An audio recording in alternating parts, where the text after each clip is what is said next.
A graça e a paz do Senhor Jesus. Bom dia para você. Meus queridos amados irmãos, eu quero compartilhar hoje o nosso devocional, que está uma grande bênção. Quero falar de confiança, de esperança. Quero falar da nossa alma estar ancorada em Deus. E eu quero ler para você o nosso devocional de hoje. Ele diz o seguinte: o tema dele é: tempestades testam a nossa plena confiança em Jesus. Isaías capítulo 50, versículo 10 diz: quem há entre vós que tema a Jeová? Quando anda em trevas e não tiver luz nenhuma, confie no nome do Senhor e firme-se sobre o seu Deus. Em tempestades violentas, disse um velho marinheiro, só há uma coisa a fazer, só há uma saída: colocar o navio numa certa posição e mantê-lo ali. É isso que você, cristão, precisa fazer e deve fazer. Às vezes, como Paulo disse, você não consegue ver nem sol, nem estrelas, e as tempestades não é tão pequena assim. Então, você só pode fazer uma coisa, só há uma saída. A razão não pode ajudá-lo muitas vezes nesse momento. As experiências passadas não lhe fornecem nem às vezes nenhuma luz. Mesmo a oração parece não render consolação alguma nesses momentos. Só resta um caminho. Você precisa colocar a sua alma aonde? Numa certa posição. E que certa posição é essa? E mantê-la ali. Você precisa permanecer no Senhor, e venha o que vier, vindo ondas, mares revoltos, trovões, relâmpagos, rochas sombrias, vagalhões ensurdecedores, não importa, você precisa amarrar o seu leme e agarrar firme a confiança na fidelidade divina, no seu Deus, em Jesus, no seu próprio Deus. Amém? Isso aqui é uma meditação de Richard Fuller. A fonte é a Biblioteca. Eu queria compartilhar com você algo que eu compartilhei um pouco esses dias com uma pessoa. Alguém certa vez perguntou para o Senhor e disse: Senhor, o que é a graça? A graça me basta e o seu poder se aperfeiçoa na fraqueza, principalmente em relação às questões de sofrimento. Nós temos 3 níveis de sofrimentos em nosso ser: o sofrimento no espírito, o sofrimento na alma e o sofrimento na carne, no nosso corpo físico, Eu quero falar para você que Jesus, ele consegue superar todos esses níveis de sofrimento na nossa vida. Ele é o Senhor que nos sara, o Senhor que nos cura. A palavra diz que lá em Isaías 53, que ele derramou a sua alma na morte para a nossa justificação, para a nossa santificação. E eu quero falar um pouco sobre a questão do sofrimento na alma, O sofrimento na alma, ele é desafiador. Por quê? São dores que nós passamos a ter que não são palpáveis fisicamente, como uma enfermidade, uma ferida aberta, mas são dores nas nossas próprias emoções. E lendo um livro há muitos anos no passado, sempre faz me lembrar de alguém, Se eu não me engano, foi a história de Otmani, que teve um sonho. Ele perguntava para Deus: Deus, como é a graça de Deus? Como entender esse versículo que o seu poder se aperfeiçoa na fraqueza? E aí ele foi dormir e o Senhor deu um sonho para ele. E nesse sonho, ele estava num mar muito revolto, num barco, Ele se via com só ele dentro de um barco, e o mar muito revolto, tempestades, como nós acabamos de ler agora, tempestades assoladoras, ventos fortes. E de repente, para piorar a situação, surgiu no meio do mar, na frente dele, no barquinho dele, só ele e o barco, surgiu uma grande montanha, emergiu do mar e surgiu uma grande montanha. E ele se desesperou, ele disse: poxa, em outras palavras, eu vou colidir com essa montanha e eu vou morrer. O que eu faço? E ele começou desesperadamente a orar ao Senhor nesse sonho. E aí o Senhor falou para ele: o que você quer que eu faça? Você quer que eu remova essa montanha que apareceu de repente na sua vida, ou que eu consiga elevar o nível das águas para que você possa passar por cima disso. E aí ele pensou, e na hora veio aquele versículo da Bíblia que diz: a minha graça te basta, o meu poder se aperfeiçoa na fraqueza. O que eu quero falar hoje para você e para mim é que o nosso Deus, muitas vezes, ele não vai remover situações logo imediatamente, situações que aparecem na nossa vida, sejam elas da nossa alma, sofrimentos, às vezes enfermidade, problemas financeiros e tantas adversidades. Mas ele é o Deus capaz sim de fazer com que as águas consigam ser elevadas e nos fazer passar por cima de muitas e muitas situações. Esse é o nosso Deus, essa é a especialidade do nosso Deus. Então, o que é realmente conseguir tirar força da fraqueza? Primeiramente, a nossa alma, ela é dividida em 3 partes: espírito, alma, espírito, né? Nosso corpo, nosso ser é dividido em 3 partes: espírito, alma e corpo. E a nossa alma, ela é dividida principalmente em emoções, né? Em mente e vontade. E a parte mais afetada no meio do sofrimento é a partir da mente, as nossas emoções serem afetadas, tá? E a Bíblia fala ao escritor, através do escritor de Hebreus, que existe um lugar para nós ancorarmos a nossa alma, existe um lugar para nós colocarmos a nossa alma. Ele fala que isso é a âncora da alma. Que lugar é esse? Esse lugar chama-se em Deus. E ele vai relatando essas questões a respeito de descansar em Deus. Ele fala: você precisa aprender a descansar em Deus. Ele fala: nós achamos um descanso em Deus. Como colocar a nossa alma para descansar em Deus? Quando muitas vezes a gente não tem ânimo para orar, não tem ânimo para clamar, e parece que estamos sendo cercados por vendavais da vida. Como, irmãos? Só existe uma maneira, como esse autor falou muito bem precisamente. Nós precisamos nos apossar de uma coisa que é a nossa confiança em Deus. A confiança em Deus fala de um reino inabalável. E nós ancorarmos a nossa alma como um navio que é tão grande, mas uma âncora tão pequena que consegue firmar lá no fundo do mar, em meio às tempestades, fazer com que não consiga ele ser levado para a direita, para a esquerda, não consiga afundar. Então, o que é ancorar a alma? É procurar um equilíbrio no espírito, através da palavra de Deus, para descansarmos em Deus. Pastor, isso é difícil, mas não é impossível. A palavra diz que para Deus nada é impossível, né? E a palavra diz assim: não temas, eu sou contigo, eu sou teu Deus, eu te sustento pela tua destra, pela tua mão direita.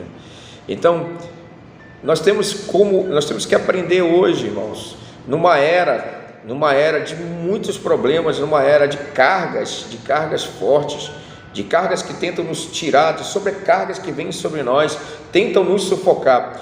Nós precisamos aprender a entrar num lugar de descanso.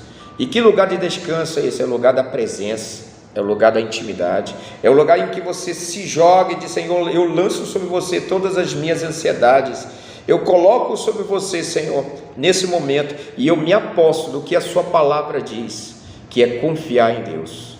Confia no Senhor de todo o seu coração, né? Não se estribe no seu próprio entendimento, né?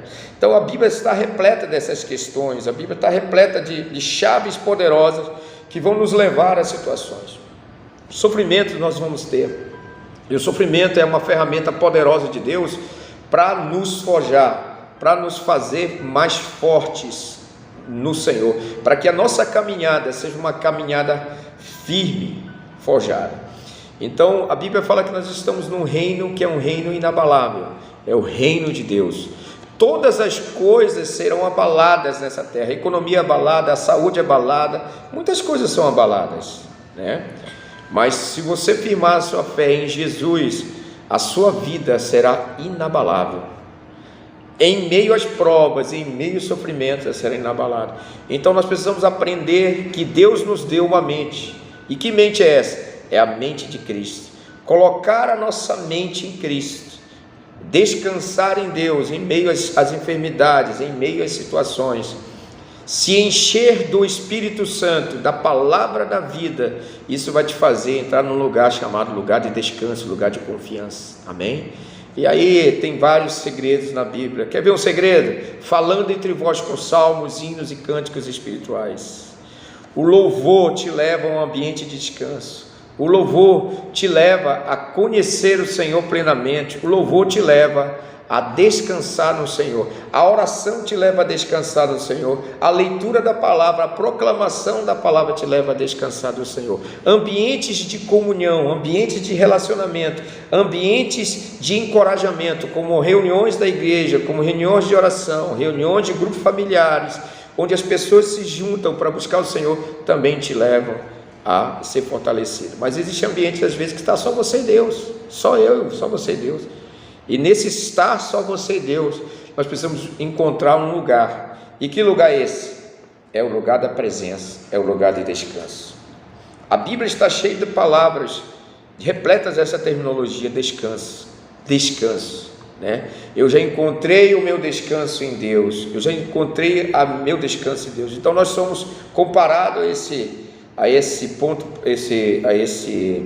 essa meditação de hoje, né, que fala que nós somos como um barco, estamos ali meio revolto, e eu quero trazer para você, o que você quer? É mais fácil para Deus remover as montanhas ou elevar o nível das águas? Né? O que é mais fácil para Deus? Para nós é mais fácil para Deus remover as montanhas da nossa vida, remover problemas, remover situações.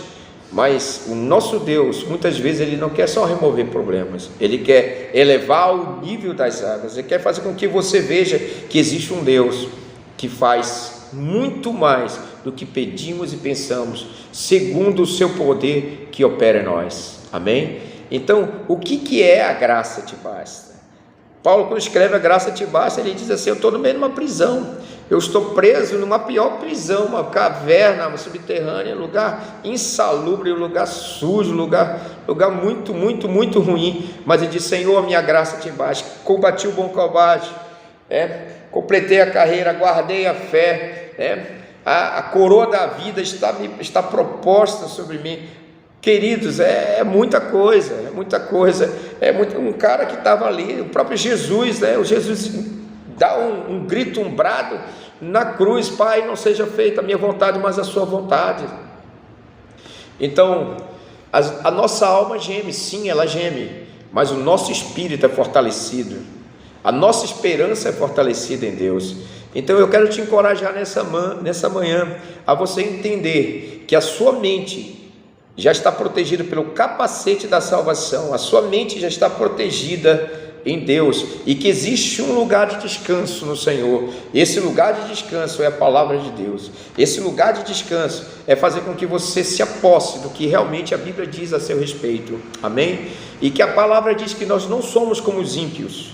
Nós não somos como os ímpios. Qual é a diferença de um crente para o ímpio? Sabe qual é, querido? O ímpio, ele se desespera, porque ele não tem esperança. A palavra desespera vem de tirar a esperança. Ele não tem esperança, ele não tem esperança da vida eterna, ele não tem esperança da confiança que mesmo que matarem o seu corpo, ou o seu corpo for destruído, ele não tem esperança da vida eterna. Nós, porém, temos uma esperança, e nossa esperança não está nessa terra, a nossa esperança está em Deus, a nossa esperança está nos céus, em Cristo Jesus. O que nos rege é a palavra, o que nos rege é o Senhor. Então, assim como Davi, lá em 1 Samuel capítulo 30, que ele foi cercado por muitas e muitas situações, querido, ele foi cercado por situações tão difíceis, em Ziclag, você leia capítulo 30, né? Perseguido por Saul, em terra estranha, um cara que se fez louco, foi combateu vários combates, vivia numa cidadezinha, um vilarejozinho chamado Ziclag, né? Despojado, tinha que fugir de Saul, de Saul, perseguido a qualquer tempo, né? Ele foi morar com os filisteus, fugiram vindo por vários e vários anos de Saul, um cara que foi eleito como rei diante do Senhor, ungido como rei, mas fugindo de Saul.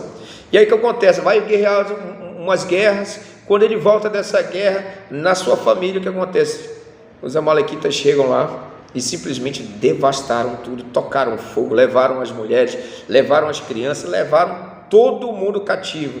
E ele com seus 400 homens de guerra, quando chegou lá, viu a cidade pegando fogo, viu todas as coisas desoladas. O que aconteceu? A Bíblia diz que eles entraram em desespero e eles choravam, e os homens choraram. Por quê? Porque viram toda a sua família destruída praticamente.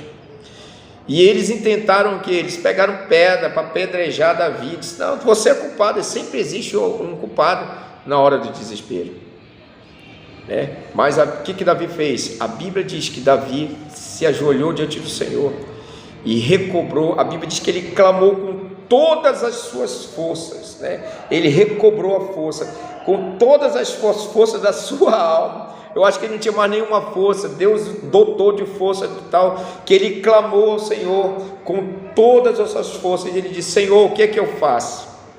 Eu vou atrás deles, desse grande exército, com 400 homens cansados já de várias guerras. O que é que eu faço? O que é que eu faço? E os caras com a pedra na mão, os seus homens perversos, que eram guerreiros, com pedra na mão. Você é culpado, Davi, nós vamos te apedrejar aqui. Você é culpado. Ele disse: não, peraí. Ele se ajoelhou e clamou. A Bíblia diz que com choro, com lágrimas, com desespero, ele clamou ao Senhor. E aí o Senhor, o sacerdote sempre ali, o Senhor falou: vai e persegue-os, eu vou entregá-los nas suas mãos. Amém? Então ele saiu para perseguir. Quando ele perseguiu com 400 homens, 200 ficaram de um lado de um ribeiro, porque estavam exaustos de cansado. Ficaram lá. E no caminho ele encontra um escravo egípcio. Nesse escravo egípcio que ele encontra, o cara quase morrendo ali e tal, ele recobra e pergunta para ele: você viu uma nação assim, com vários escravos? Ele disse: meu senhor, se o senhor não me matar, promete que não vai devolver ao meu senhor. Ele estava muito doente, esse escravo egípcio, foi deixado para trás. E ele disse: meu senhor, se promete não me matar, nem me entregar de volta ao meu senhor, se eu falar. Ele disse: prometo. Ele disse: foi assim, foi para esse lugar, assim, assim, assado. E cuidou dele, e esses 200 ficaram lá. De 400, foram 200 homens. Por quê? Porque estava exausto das guerras, exausto das situações.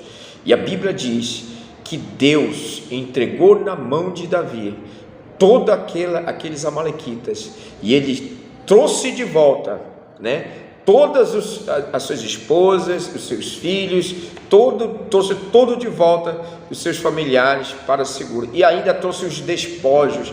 E no caminho ele vinha entregando esses despojos,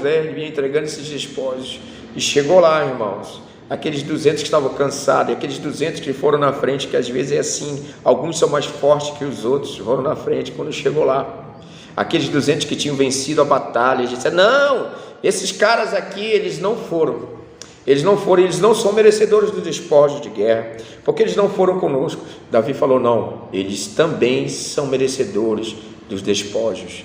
Eles ficaram na retaguarda, eles ficaram guardando as coisas, e a partir dali houve uma instituição na lei da guerra, que fala que também, não só os que iam na infantaria, mas os que estavam na retaguarda também seriam recompensados pelos despojos. Então o Senhor trouxe tudo de volta. Mas o que eu quero falar para você? Há um poder no clamor, há um poder na oração, há um poder quando nós clamamos ao Senhor, dizemos: Senhor, eu não tenho mais força. Mas a Bíblia diz que Davi recobrou as suas forças por clamar ao Senhor. Irmãos, quando nós clamamos ao Senhor nosso Deus, ao nosso Pai, ao nosso Abba, as nossas forças são recobradas, as nossas esperanças são recobradas, as nossas orações são energizadas pelo fogo do Espírito Santo, as nossas candeias, elas passam a ser o quê? Passam a ser incendiadas pela palavra de Deus. Então eu quero falar assim, que o nosso Deus, assim como essa experiência de Davi que eu falei para vocês, de uma Ziclag, eu não sei qual é a sua Ziclag, eu não sei qual é a situação que você está passando, eu não sei qual é o cárcere, talvez na mente e no seu coração, que tem te jogado para um lugar de baixo, mas eu conheço um Deus e um Senhor que pode te tirar de qualquer cativeiro, de qualquer situação, onde Ele tem o poder de recobrar as nossas forças, e Ele nos reposiciona para um lugar chamado um lugar de descanso. Ele é especialista no lugar de descanso. Aquele que tem a capacidade de dormir em meio às tempestades num barco e dizer: e vocês, não temas, porque eu estou com vocês. Cara, Deus está conosco. Então, nós não devemos sofrer do mal do século. Qual é o mal do século? A ansiedade, a depressão, a angústia e tal. Nós devemos nos apoderar do que diz a palavra de Deus. Seja forte e corajoso. Como Deus falou para Josué: seja forte e corajoso, eu vou entregar toda essa nação nas tuas mãos, eu te colocarei ali, Josué, todas essas nações serão tomadas. O nosso general, ele é Cristo. O nosso Josué hoje é Cristo Jesus. Eu não estou falando de um evangelho triunfalista, eu não estou falando de um evangelho só de vitórias, eu estou falando de situações, de sofrimentos que vão forjar a sua fé, para que um dia você não consiga negar Jesus, para que um dia você consiga ter uma estrutura de fé que possa te colocar para frente em nome de Jesus, que não possa te barrar, e que você possa, na autoridade de Deus, muitas vezes levantar a sua mão e dizer: eu não aceito isso, Senhor, eu rejeito esses ataques de Satanás na minha alma, na minha mente, né? A palavra diz que o Salmo diz que laços de morte me cercaram. A nossa carne muitas vezes ela treme em relação ao sofrimento, e eu quero falar para você que eu já passei por sofrimento e ainda vou passar por sofrimento, e você passou e ainda está passando e também ainda vai passar por sofrimento. A grande questão é o seguinte: se nós estamos lançando a nossa alma, ancorando a nossa alma aonde? Em Deus, no descanso de Deus. Isso é um exercício espiritual da fé. Nós somos o povo da fé, nós somos o povo que tem a esperança da fé em Cristo Jesus, amém? Nós somos os encorajadores, nós podemos falar para os ímpios e dizer: olha, você precisa confiar em Deus. Nós não somos como os ímpios. Paulo escreve aos Tessalonicenses: vocês não são como os ímpios. A igreja de Colossos: nós não somos como os ímpios. Efésios também: nós somos como os ímpios, que não têm esperança. Nós somos como aqueles que têm confiança e esperança em Deus, amém? Então se veja dentro de um barco, mas saiba que Jesus está dentro desse barco, saiba que Ele cuida de nós, e a Bíblia diz, uma das promessas do Senhor é: eis que estarei convosco todos os dias, até a consumação dos séculos. Cara, Deus está conosco, aleluia. Nós não estamos só nos sofrimentos, e a palavra diz no livro de Apocalipse que Ele nos guardará da provação que há de vir sobre toda a terra, entendeu? Aos que forem fiéis, ser fiel até a morte, dar-te-ei a coroa da vida. Eu, João, Apocalipse capítulo 1, irmão vosso, né? Tem perseverança no Evangelho, nas tribulações, né? Nos sofrimentos em Cristo Jesus. Mas nós podemos ver um cordeiro, mas também podemos ver um leão, um grande leão. E nós, como noiva de Cristo, estamos adornando o nosso amor, estamos exercitando o nosso amor, estamos enchendo o nosso coração de amor, de paixão por Jesus, pelo reino de Deus, né? Nós temos um evangelho contagiante, um evangelho empolgante, que está nos nossos olhos, no nosso coração, cheio de alegria, cheio de amor. Mas também, irmãos, não somos apenas uma noiva. Essa noiva está se tornando um grande exército. No arrebatamento da igreja, nós voltaremos com Ele nas nuvens, como um exército. Então hoje Deus está preparando-nos para sermos um grande exército, e esse é o exército de Deus, amém? Então eu convido você nessa manhã a alavancar a sua fé em Cristo Jesus, a sua esperança em Jesus, né? Confiança plena em Jesus, na palavra de Deus, no que Ele realmente diz. Porque ora vem Senhor Jesus, venho sem demora. Ora vem Maranata, venho sem demora. E os sofrimentos, eles são para forjar a nossa esperança e nos tornar homens e mulheres de combate em Cristo Jesus. Ele sara as nossas almas, Ele cuida de nós, Ele espera que nós lancemos as nossas ansiedades sobre Ele, porque Ele tem cuidado de nós, Ele tem cuidado de nós. Não são as enfermidades, não são as assolações, não são as oposições, não são as perseguições, não são as adversidades internas e externas que vão nos tirar da presença de Deus. Muito pelo contrário, nós estaremos confiando plenamente nele. Então eu quero te convidar nessa manhã a você acreditar no que a palavra de Deus diz, que o Senhor estará conosco todos os dias até a consumação dos séculos, em nome de Jesus. Receba essa palavra e que ela pode ser possa ser um diferencial na sua vida, para que você possa confiar plenamente em Deus, em nome de Jesus. Aleluia.